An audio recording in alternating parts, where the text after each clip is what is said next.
আমি অলস কিন্তু সব সময় না। আমার যখন যেটা মন চায় তখন সেটাই করে ফেলি।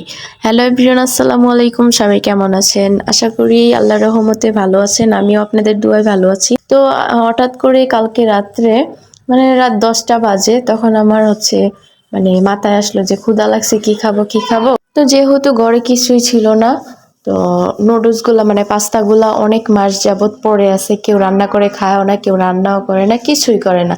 এই পাস্তা গুলো আমার বাসায় ছিল, আমার বাসা থেকে আমার আম্মুর বাসায় নিয়ে আসছি। তো এই বাসায় দেখি পড়ে আছে প্রায় 7 থেকে 8 মাস যাবত। এই পাস্তা গুলা এতিমের মতো পড়ে আছে, তো আমার মনে পড়ছে, এজন্য চলে গেলাম পাস্তা রান্না করতে। পাস্তা সাথে 1 প্যাকেট ম্যাগি নুডলস ছিল, ম্যাগি নুডলস দিছি, সাথে চিংড়ি মাছ দিছি, ডিম দিছি, দিয়া তারপর ইয়াম্মি ইয়াম্মি করে রান্না করে ফেলছি। রান্না করার পর রাত 11টা বাজে ধরতে গেলে। আমরা সবাই খাইছি একটু একটু করে। খাওয়ার পর বাকিটা সকালে খেয়েছি। তো আজকে আমাদের ভিডিও এতটুকুই ছিল। ভিডিওটা ভালো লাগলে লাইক কমেন্ট শেয়ার করবেন।